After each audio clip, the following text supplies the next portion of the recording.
Peace and love. Welcome back to another episode of the I Have a First podcast. Just out here, picked up my bubble tea for today's episode. So over to me in the tunjitalks studio.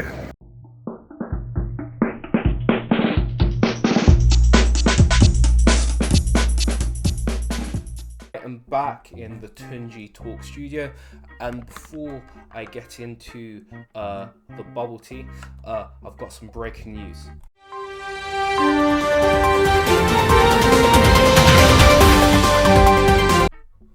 Right, so breaking news. I have come up with a name for you, my supporters, fans. I don't like the name fan. I'm not a fan of that term fans, because that is short for fanatics. No, my supporters are now called tunjitalkers. So you are my community. You are the tunjitalkers. So that is today's breaking news.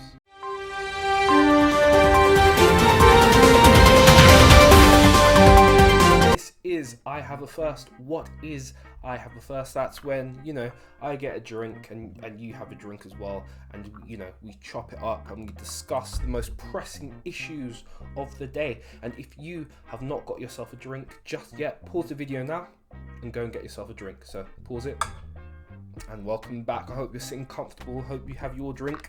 I've got mine. Got bubble tea. In Croydon there is a shop called T4, and I was thinking, what does this stand for, T4? Then inside it's there's a board in there and it says T4U, so that's what it stands for. T4 stands for T4U. So what flavor? So this is just pearl milk tea, so it's just like the regular sort of like bubble tea you can get. I didn't get any additional like toppings or whatnot. I just wanted it to be plain with the tapioca balls. So yeah, taking a straw. There we go.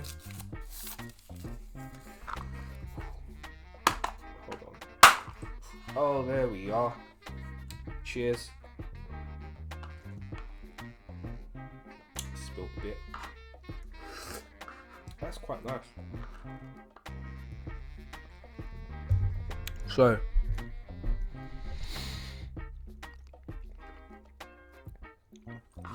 tea, I think it's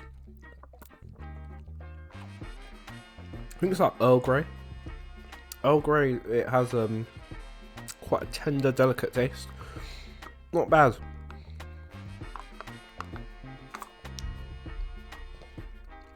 Two questions. Are you a fan of tea? And do you like bubble tea? This tea, it's not bad. However, I was in Chinatown like a couple of weeks ago, and I got bubble tea from Chinatown, and that tea there, it was better. I felt the tea I got, the bubble tea I got from Chinatown, the blend, they mixed like 2 or 3 teas together, so the taste was a little bit more complex and it was a little bit sweeter. But this isn't bad. So I've got a great episode for you today. So let's get started.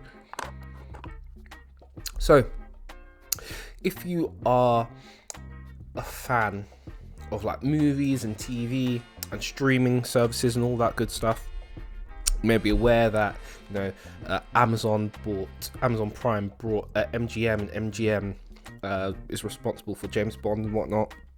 So you can watch the James Bond movies on Amazon. And there was this James Bond documentary that came out, and it was specifically about the music. It's so good, and I encourage you to watch it. And the name of this documentary is The Sound of 007. After I watched this documentary, after I watched this documentary, I was on YouTube and I was listening to all the James Bond theme songs. There's some classics in there. Really good. So it goes back all the way to the original theme song of James Bond and how that came about. Then it explored how the producers started getting known artists to write the original songs for each new James Bond movie. and how that in and of itself is a big deal. And when a new James Bond movie is announced, like, one of the first things that people ask is, I wonder who's going to do the James Bond song. And of course, when the next James Bond movie comes out, there's going to be two things on people's minds. Who is the next James Bond going to be? And I hope they're good. And who is going to be doing the next James Bond song? So it's all very exciting. On sticking with the theme of documentaries, on Netflix, there's this documentary about Kanye West called Genius. Yep, called Genius.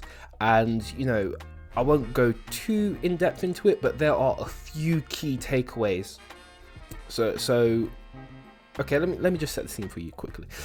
So in this documentary, follow Kanye West from the time he was living in Chicago, when he was like a producer. Then it goes from him getting signed and the journey of him fighting to be seen as, you know, an artist, because when Kanye West was signed, he was predominantly seen as a producer, making beats and whatnot and helping make songs and all that kind of stuff.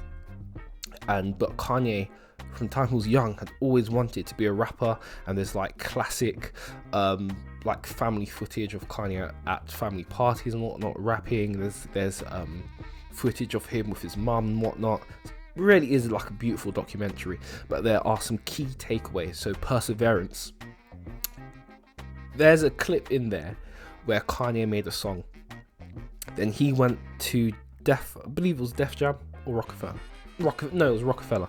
He went around Rockefeller and he went into everyone's office and played the song for them, because he was fighting to be seen as not just a producer, but also like a rapper producer, that sort of thing. So perseverance. When people shut doors in your face, if you believe you have the ability to do that thing, as long as you have perseverance and you keep trying and trying and trying again, you'll get there.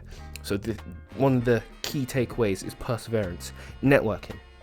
Kanye was networking with everybody to get himself out there. In particular, if you watch the documentary, you know the part about him getting in contact with some people from MTV and how he kept, you know, again, perseverance plus networking equaled him getting his video on MTV. Good stuff. Another takeaway: not allowing society to dictate how you are perceived. So society viewed Kanye West as a producer, beat maker, and even Dame Dash says this in the documentary that, oh, you know what, when this kid came in, I just thought, yeah, just stay in your lane, you're a producer. But again, that perseverance eventually got the attention of Dame Dash and Jay-Z, and the rest is sort of like history. And just, if you are a creative of any kind, documenting your journey, and you know, the documentary, I believe it was in 3 parts. It was really fascinating, and it was a really good watch. So if you haven't checked out Genius on Netflix, go and do that. This program is sponsored by my book, Whiteboard, Black Pieces, Race in the West. What does it mean to be black in the Western world? To find out, click the Amazon link in the description down below. We are going to check out this school clip. So in this video, there's a particular clip in here, and it's based in America. And this teacher got into a situation for a student, and I won't say too much, but let's go and watch this clip. Now to a Fox 5 exclusive. A judge has sentenced a teenager in Rockdale County to a year behind bars after a brutal attack on a teacher. Video of the incident quickly went viral at the end of January, and this afternoon, that teacher is speaking only with Fox 5's Rob Durienzo. And Rob, you found out today that this teacher still has a long road to recovery. Yeah, that's right, Christine. Well, the teacher still has to rely on crutches as to get around. She's been out of work since the 15-year-old girl attacked her in late January. Tonight, for the first time, that teacher is publicly sharing her story.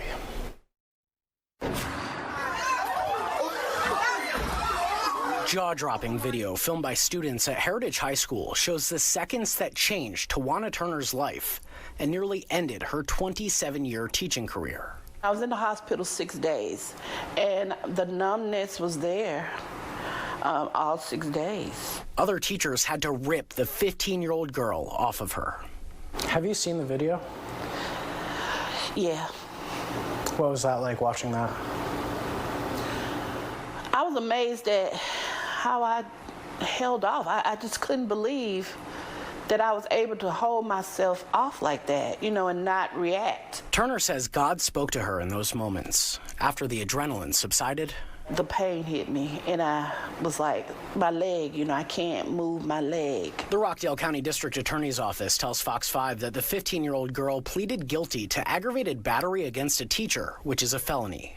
Last week, a judge sentenced her to a year in the youth detention center, followed by 5 years of supervised release. What allegedly caused the girl to go off when Turner tried to take her phone. These cell phones, they're able to bring them to school. It's becoming a huge issue. This is like their livelihood. You take it away, and some of them go berserk.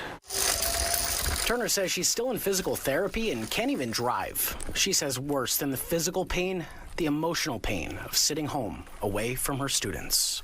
Can you ever see yourself stepping foot into a classroom as a teacher ever again? Yes.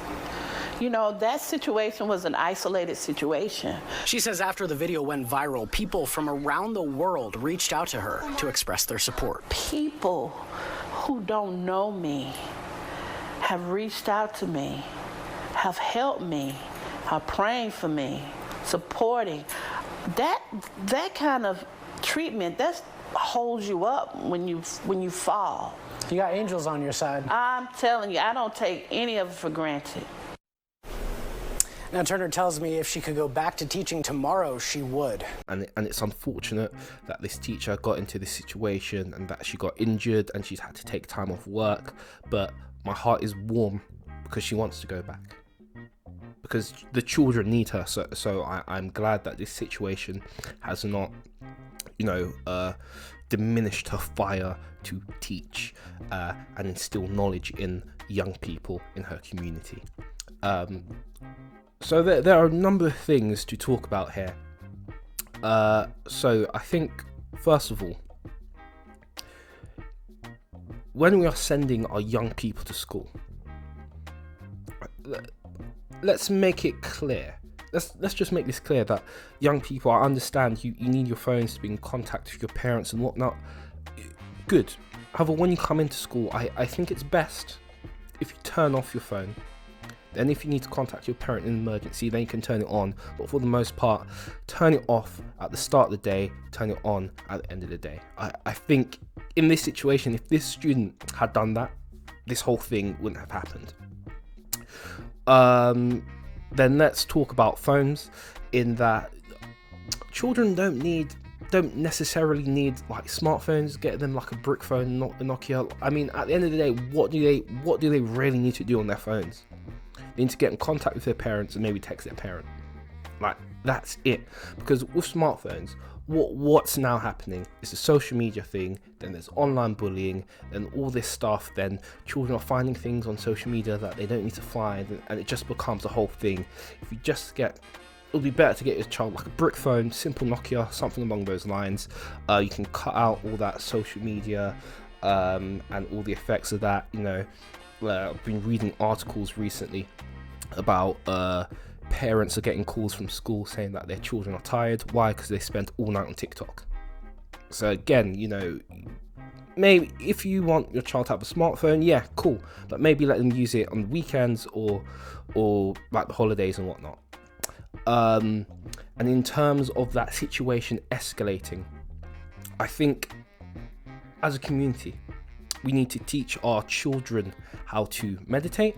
We also need to teach our children how to self-regulate. Why? Because when we're in heated situations, we need to be able, or our children need to be able to take a step back and have a think about how their next couple of actions will not only affect themselves, but will affect others. And if this child had the ability to have a moment to self-regulate, think about how I can best go forward, again, this situation would not have happened. So meditation and self-regulation are a must. But let me know your thoughts down below. Have I got this right? Have I got it wrong? I don't know. Let me know your thoughts down in the comments. I think I have, but you know, let me know.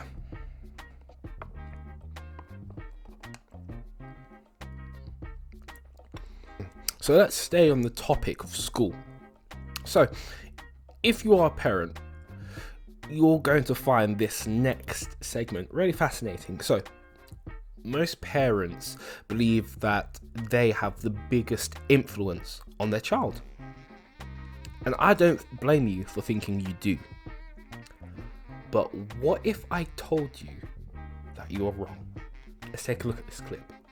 Taking a kid out of one school and putting them into another has less than 5% of a difference in their academic outcomes. The biggest influence, it seems like, that you have in the nurture side of nature and nurture is not you, it's not your wife, it's the parents of the kids that your kids hang around with, it's the kids that your kids hang around with, and it's the coaches, the school teachers, which is ruthless for parents to find out that they are not the biggest influence on their child's life. Like, the biggest determinant of your future wealth level is not that of your parents, it's the average of the postcode that you grow up in. Why? Well, it's because who are you exposed to? Who are the people that you take your values and your virtues from?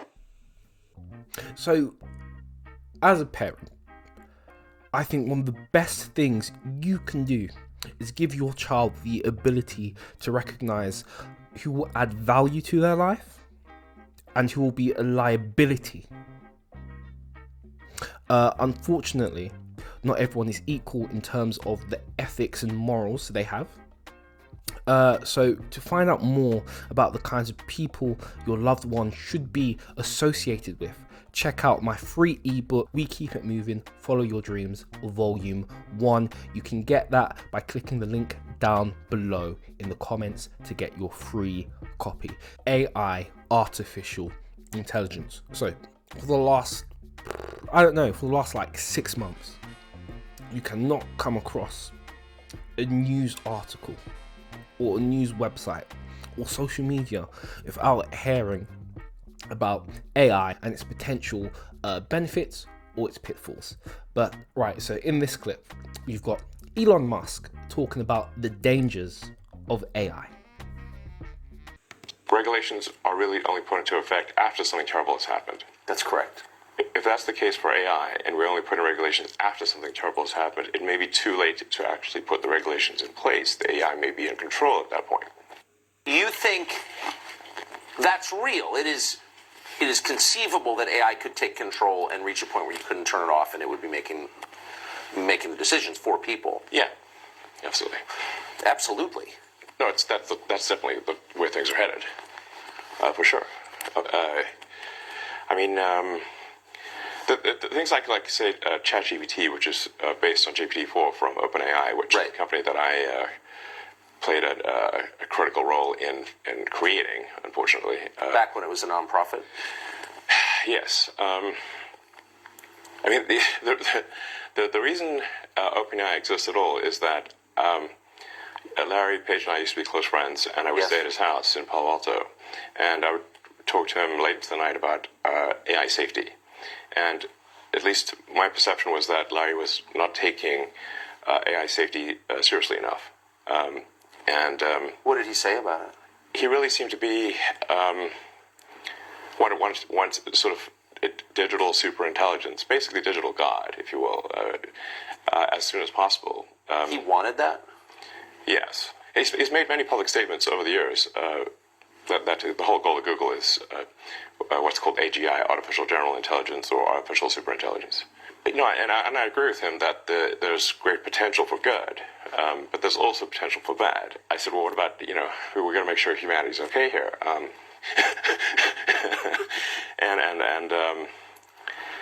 And then he called me a speciesist. Did he use that term? Yes. And there were witnesses. I wasn't the only one there when he called me a speciesist. And so I was like, okay, that's it. Yes, I'm a speciesist. Okay, you got me. What are you? Yeah, I'm fully a speciesist. Busted. So, some takeaways from this interview. So, in this interview, Elon revealed that he was called a speciesist by Larry Page. So, Larry Page is the co-founder of Google. So we're clear, this is the definition of a speciesist. So, that is the act of placing higher moral or ethical value on one species over another. Can we understand why this is an issue?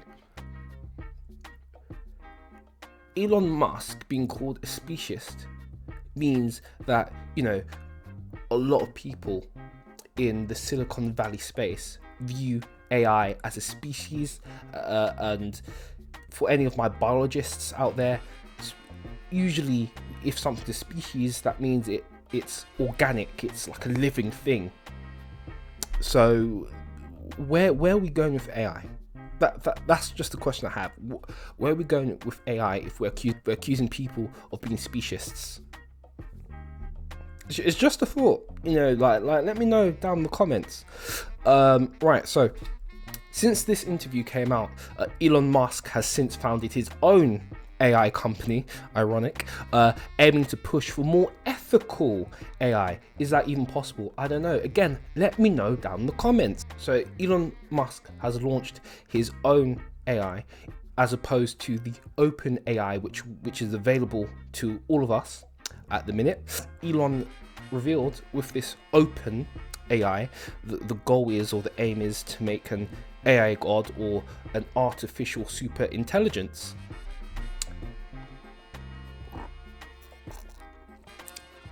So one of the things, again, Elon highlighted, or he discussed in the interview, is the eventual collapse of human society due to the artificial intelligence.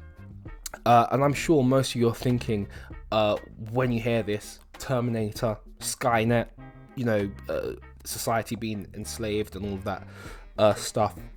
But at least, it appears that Elon Musk may be trying to fight for humanity.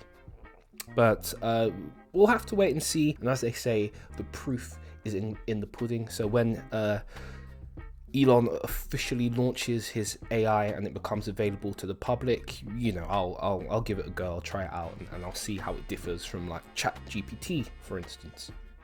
But here at Tunji Talks, Tunji Talks is all about balance. So let's explore some of the more positive aspects of AI. So in this clip, Gary V, we've done videos on Gary V before. Gary V explores how AI can be helpful. How are people going to keep their jobs? How are journalists going to... I'll tell you exactly how. Ready? I want to write an article about champagne that focuses on the fact that Prosecco from Italy is now a good alternative for a portion of the price. I want you to historically reference other times in history when something was the establishment and a product came along that was equal of quality but a fraction of the price, and speak to it in a manner that helps people understand that quality of flavor is subjective but price is not. Enter.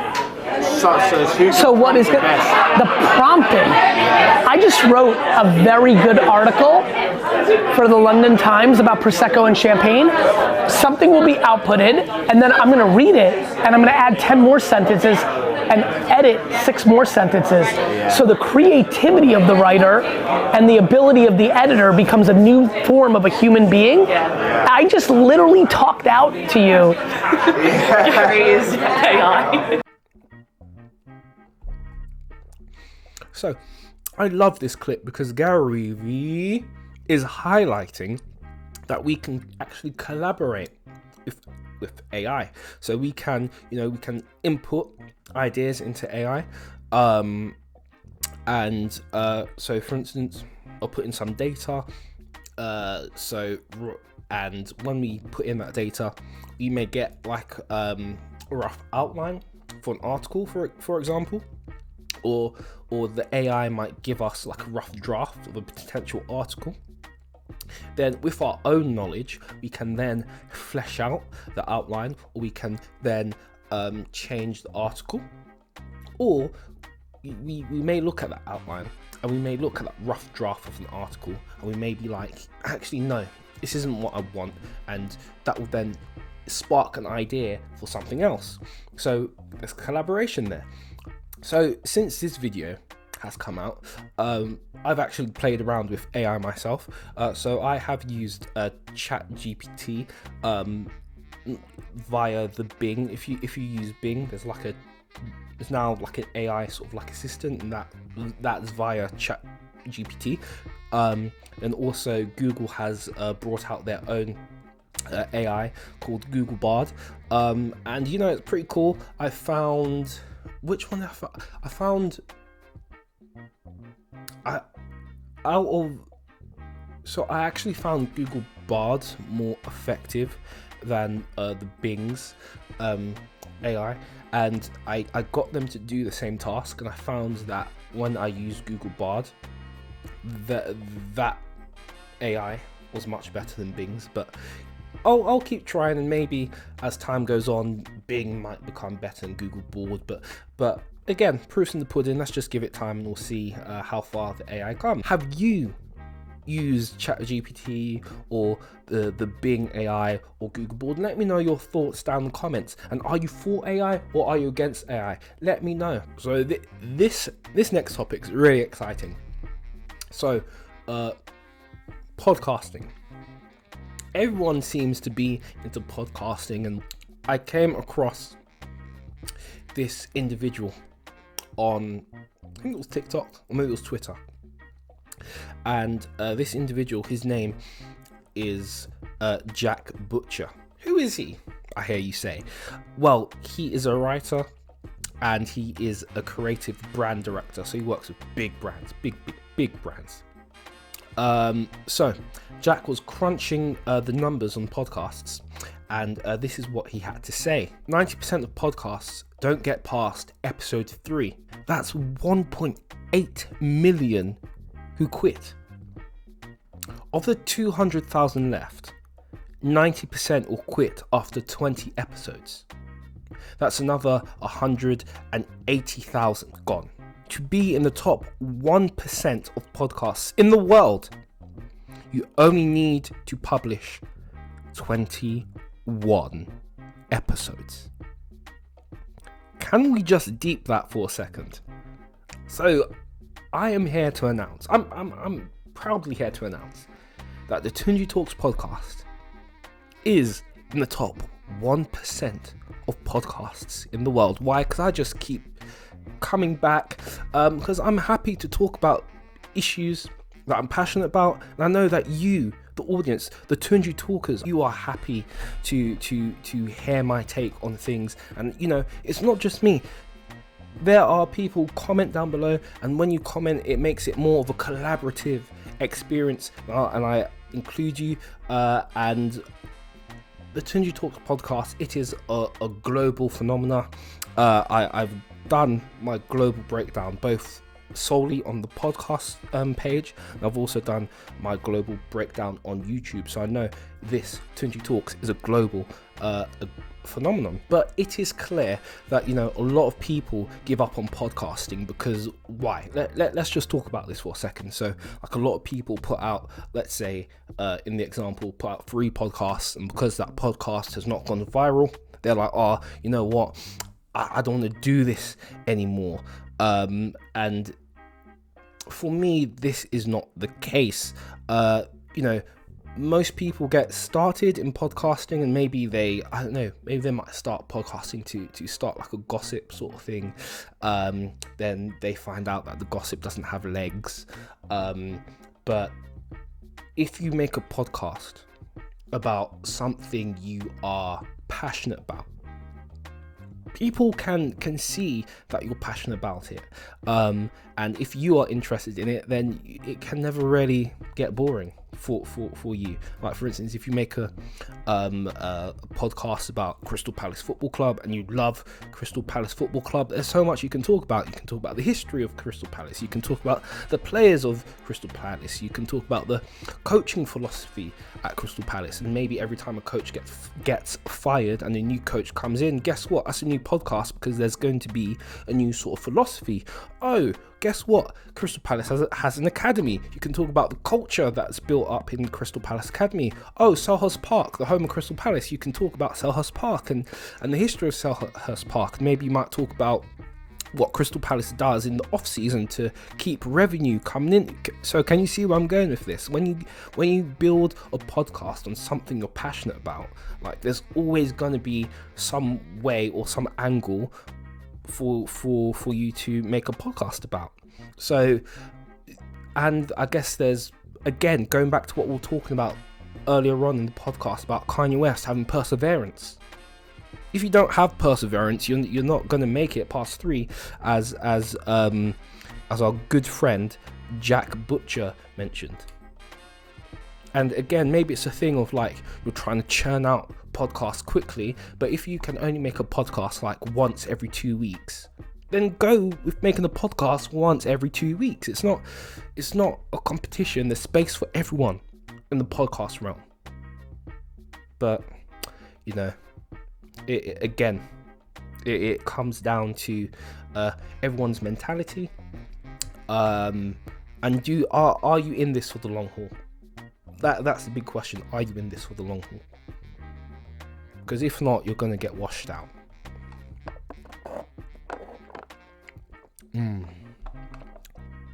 Tapioca bits are quite nice, actually. To support the show, there are 2 ways you can go about that: PayPal and Cash App.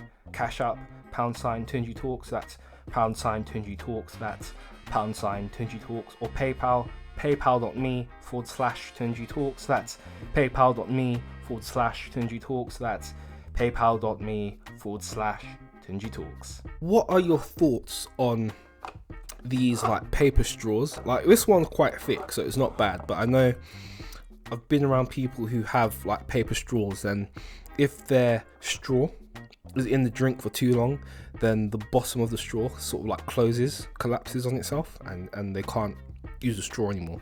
So I don't know. What are your thoughts on paper straws? Just let me know down in the comments. But no, this is actually quite a good paper straw. It's quite resilient. Yep, quite resilient. Good straw. Right. In the second part of this podcast, we are going deep. I need you to take what you know and put it to one side, because together we are going over the ledge. No ledge. You get it? Boom. Let's go. So, the Hakimi divorce. So this story was hot on social media for quite a while. Yeah. This was so hot, like, it was everywhere. It was on Instagram, Twitter, TikTok, Facebook, everywhere. So, who is Hakimi? So, Hakimi is a Moroccan footballer who plays for PSG, that's Paris Saint-Germain, and he is 24. And he married a Spanish actress, and she is 36. So, when she filed for divorce, during the proceedings, her lawyer found out or discovered that her husband Hakimi has no money to his name. Just wait. He didn't spend all the money. Just wait. Relax. Hakimi put the money in a trust, and he made his mother the beneficiary. So it is clear that when you get into a relationship, you need to have the money talk at some point. You need to make it a priority. So having And if you want me to make a video on the money talk, then let me know. Put that down in the comments, and I can do that. But if you're in a relationship with someone at the minute, if you're in a relationship with someone and you have not had a discussion about money, you need to have a discussion about money.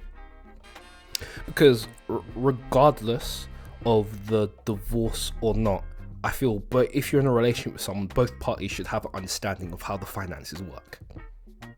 With the Hakimi stuff, there was lots. Everyone was adding their voice to the debate and the discussion and whatnot. However, I came across this video from the Fresh and Fit podcast. Now, I thought their analysis was quite good, and their analysis was succinct and it was to the point. And they were saying things, you know, that I didn't really hear others talking about. Like, others were sort of like taking it as a joke and whatnot, but they had more of a sort of like a serious tone. But I want to make it clear that I do not agree with the philosophy behind the Fresh and Fit podcast. Like, we are polar opposites. Like, some of the stuff they say in the podcast is just mind-boggling. But in this case, I thought they had an argument. I think it's only fair we hear them out. But again, let me know your thoughts down in the comments. Let's play the clip and let's see what they have to say. As you guys know, in the United States, in the West in general, the Western world where feminism is strong, there's a very deep dislike and a strong shaming culture for men that are close to their mothers. They're called mama's boys, immature, stupid, not a real man, etc. You guys want to know why these stereotypes are so strong and prevalent in the West? It's because when you're a mama's boy, right, what ends up happening when you have a strong relationship with your mother is not going to let you get finessed by other women. 100%. This is why so many modern day women dislike and have a strong disdain for men that are close with their mothers. Because when you're tight with your mom, right? I always say that your father protects you from negative consequences of life, like getting arrested, going to jail, etc. He's the first line of defense.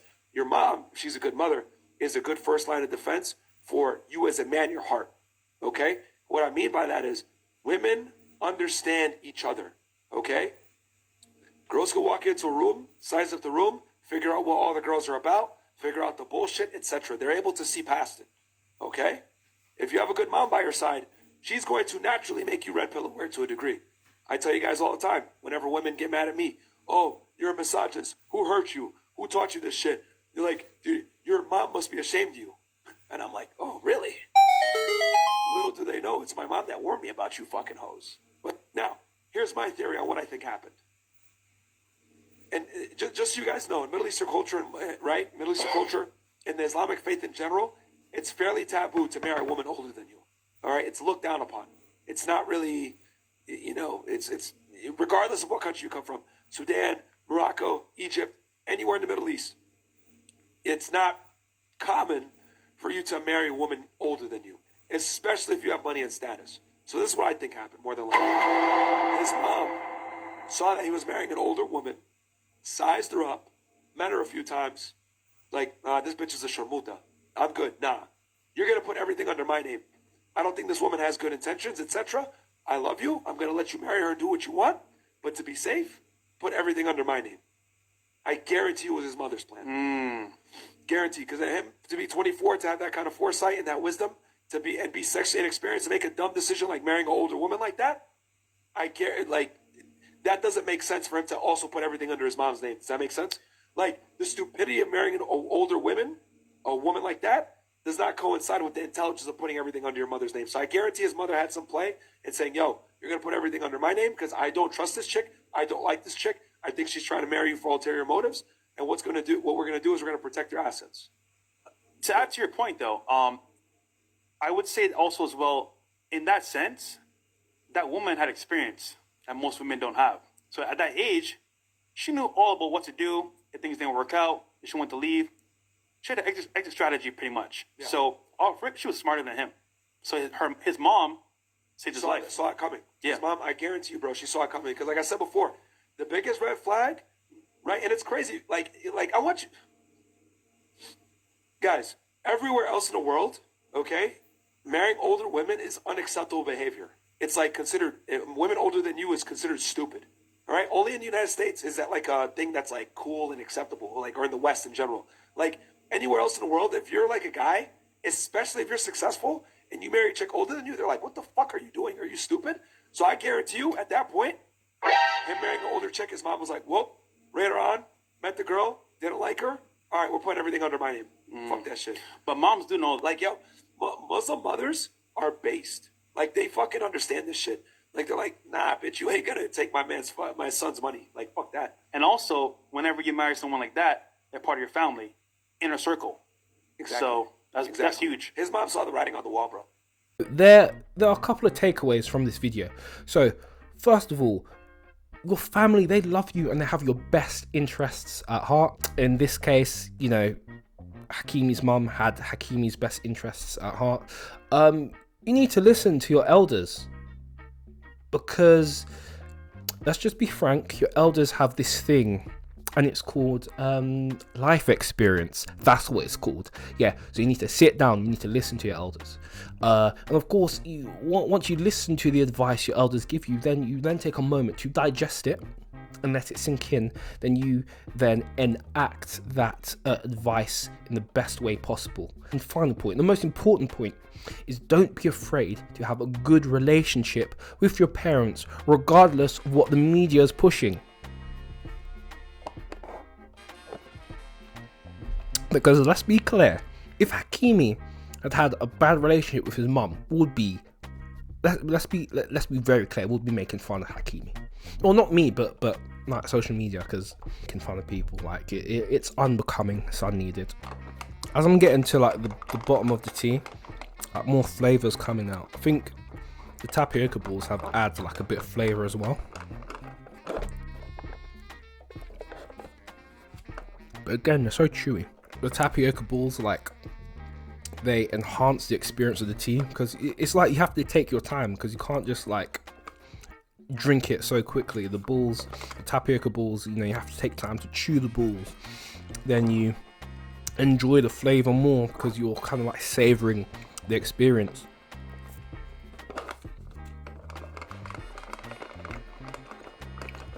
Good stuff, really good stuff. Right, relationships. So whether we like it or not, the way dating works today has changed.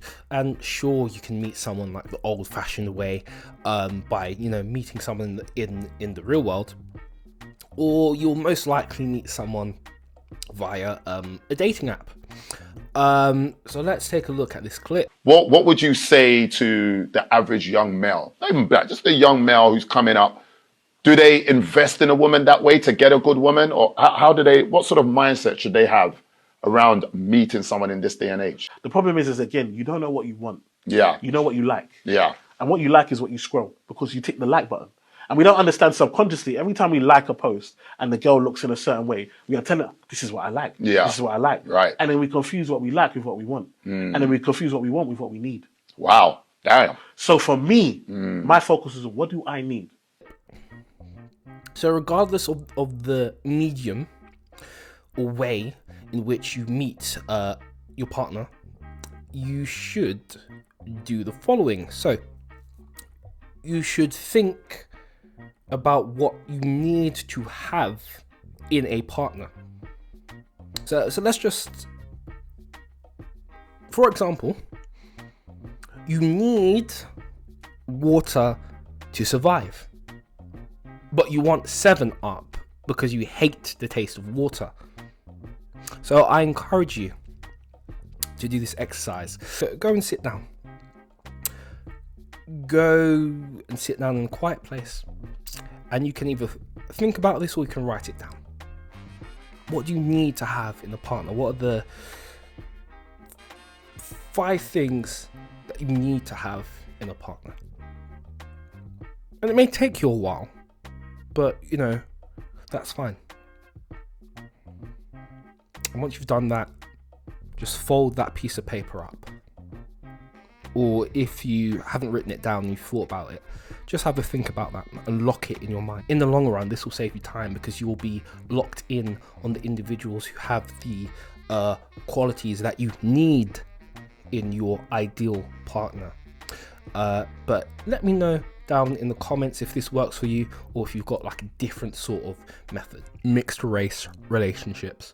So many black men date and marry outside of their race for a social boost, for a confidence boost. And I know this to be true because I once had a conversation like this online, and a white woman DM'd me and was like, I've been married to my black husband for like over 10 years and he constantly berates black women to me. And she was like, I can't believe I'm saying this, but I don't think he loves me. I think he loves what I represent in whiteness socially. And the way I just swiped it back to unread, because I said, sure.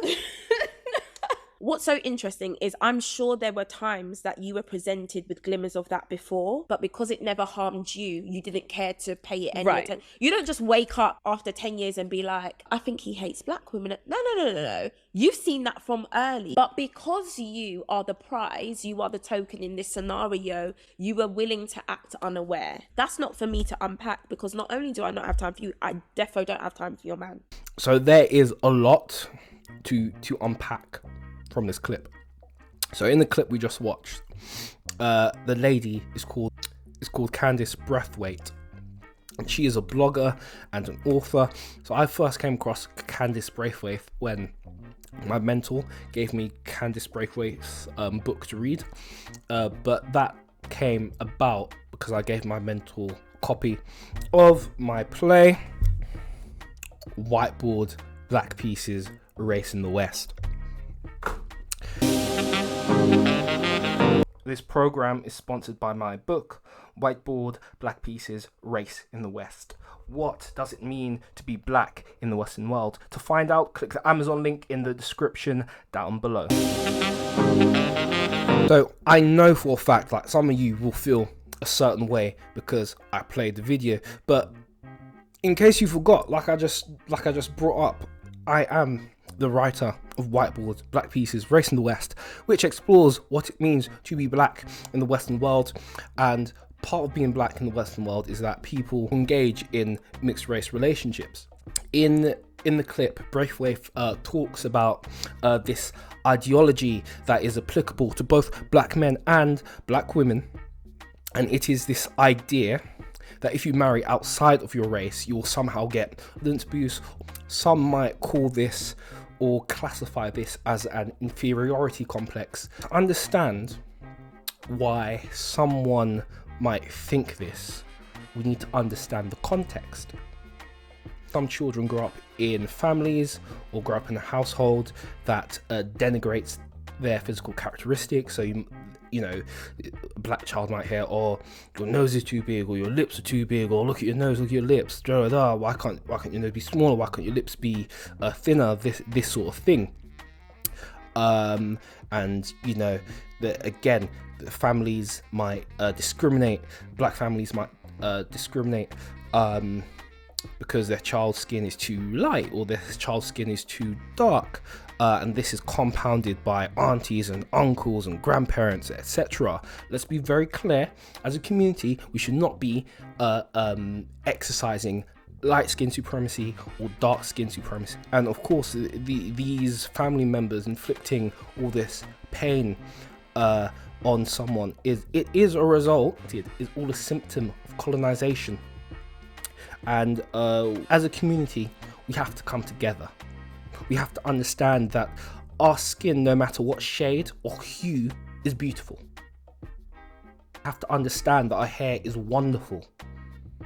We have to understand that our history, our heritage, our culture is second to none, and anyone who tells you otherwise is simply lying to you. If you need guidance, feel free to message me on social media at tunji_storytime. I can direct you to the books that you should be reading. I can show you or give you links to lectures that you can watch, because you black man and you black woman are phenomenal the way you are. You need to own it, you need to claim it, and you need to walk in it. And that, my friends, that, Tunji Talkers, is today's episode of I Have a First. So let me know your thoughts down in the comments, and don't forget to like and share. I am your host, Tunji Talks, and I will leave you in the same way I came to you, in peace and love. I'll see you soon.